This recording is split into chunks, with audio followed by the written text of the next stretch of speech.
Alright, here's the spoiler-filled review of The Mummy. If you want the spoiler-free review, as always, it is down in the description, but this will have spoilers, and I mean, like, major spoilers, like Easter egg reveals and secret character reveals and all stuff like that. So that's your warning.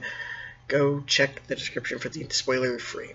Spoiler-filled. Okay, so, I just say, I don't know why the Rotten Tomatoes hated this movie, why the critics Rotten Tomatoes hated this movie.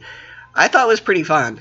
Like, even though it was advertised as, like, oh, this is so dark and so gritty, it was actually really fun. Like, there was a lot of humor, especially from Tom Cruise. There was that one line at the end, though, right before he killed her, that was really stupid. It was like, it's never gonna work out between us. It's not you, it's me. And I was like, ugh.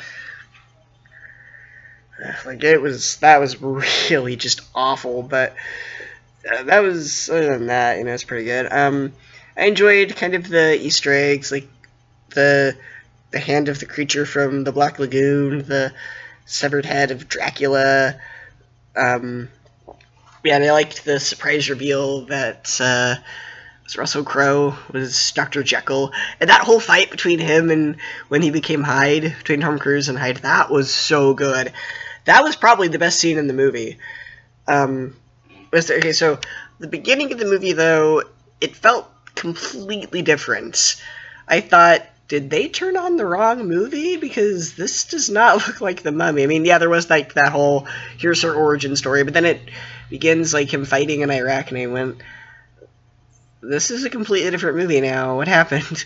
And, yeah, it did take a while for it to go to the actual story of The Mummy. That did take a long time. The exposition could have been a little bit quicker. Like Wonder Woman, it was too quick. This one, it was a little too slow. So, they can't have it both ways, I guess. But yeah, once it did get to The Mummy, that was really good. Like, I enjoyed how, you know, it just messing with him. Like, she was just messing with him the whole time. Like, I'm gonna appear over here, I'm gonna appear over here, and I'm gonna mess with your mind. That was cool. That was, like, crazy stalker ex-girlfriend to the next level. That was really fun. I enjoyed that. It was a fun movie. Again, I don't know why the critics hated it. They were just comparing it to the Brendan Fraser one, and yeah, I guess it's a completely separate movie. That's like, yeah, it's like, and that's like comparing the Brendan Fraser one to the one from 1930s. Those are also very different. I say, I am going to compare it just a little bit, real quick. The 1999 version, the Brendan Fraser version of Mummy, the CGI in that movie is just awful. It is just awful. It does not hold up. Even for 1999, it's a 90s movie is not an excuse for how terrible the CGI in the movie is.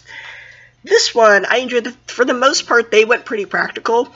The very few times that they did CGI, it still didn't look good, but it looked better than the 1999 movie. Like the Army of the Dead, like that looked pretty good, except for, you know, a few hiccups here and there. But I'm glad that instead of, you know, let's put, like, CGI on the actor to make them look, you know, make them look aged, right? Make them look like a corpse. They actually went and did makeup this time instead of let's just throw it on with the computer.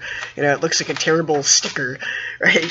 No, this time they actually did do makeup, which I quite enjoyed. That was good that they respected the movie enough to go that route. There isn't anything during or after the credits to set up the next movie.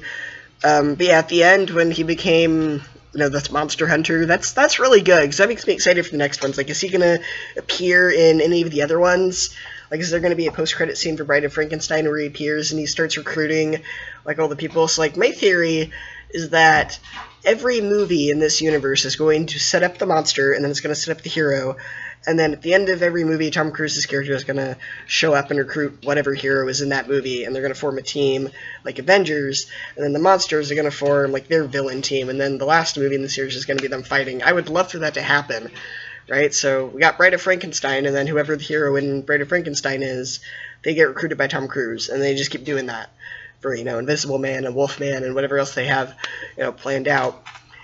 So I thought that was, like, that would be a really cool idea, and I would love to see that happen. It's kind of a weird idea to have, like, all these monster-connected movies, but I think if they can keep it as they did this one, I think it could be a pretty good idea if it's done right. Like, it was done right with this. I enjoyed it. I'm really hoping that Universal doesn't look at the numbers and go, well, we're canceling every other movie because, you know, everyone hated this one. It's Dead on Arrival. I hope they don't do that. I quite enjoyed it because I went in going, okay, this isn't going to be like the 1999 one. I understand that. I'm going to go in and judge it just as a movie. I'm not going to compare it to any previous iterations of the story. And doing that, I quite enjoyed it. If you compare it to the 1999 one, yeah, you're probably not going to like it because it's not fun or corny or adventurous or anything, but this one, as its own thing, was really well done. So, yeah, I quite enjoyed it. I'd say, yeah, go see it.